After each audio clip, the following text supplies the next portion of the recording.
Hello viewers welcome to Odisha study job channel आपको मो channel को स्वागत जनाऊँ। तो व्यूअर्स आज आपण Andhra Kesari university third semester exam time table regarding video माध्यम जनइबी।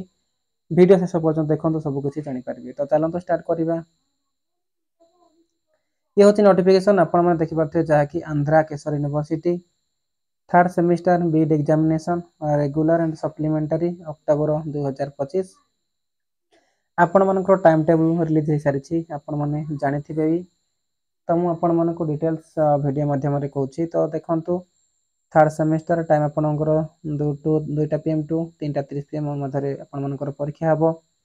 कोर्स आपर रोचे डेट एंड डे आपर परीक्षा स्टार्ट हो 13/10/2025 मंडे। पेपर 1 रे आपर रोचे pedagogy of mathematics, pedagogy of social science, pedagogy of biology science आपर सब जाक 40 मार्क एग्जाम हे।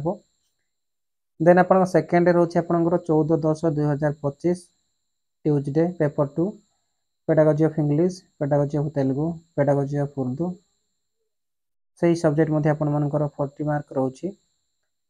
देन आपर 15/10/2025 पेपर 3 आपर लर्निंग असेसमेंट आपर 40 मार्क्स एंड आपर 16/10/2025 थर्सडे रोचे आपर paper IV understanding the self subject आपर 40 mark examination.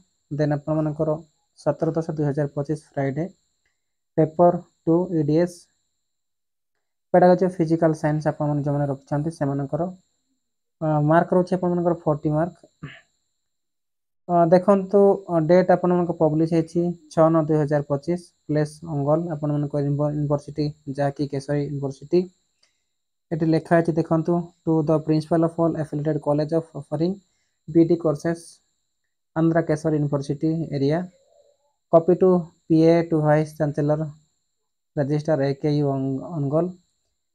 तो ये आपर देखो थर्ड सेमिस्टर आउ थे पुणी कही रखुच्छे आपको जो मैंने Andhra Kesari university BEd admission कर 2024-27-26 बैच आपर टाइम टेबल बाहरी सारी पब्लिश हो सारी आपण मैंने पढ़ापढ़ी भलसे करूँ केमी आपने अपेयर करेंगे केमती आपर एग्जाम क्लीयर करेंगे।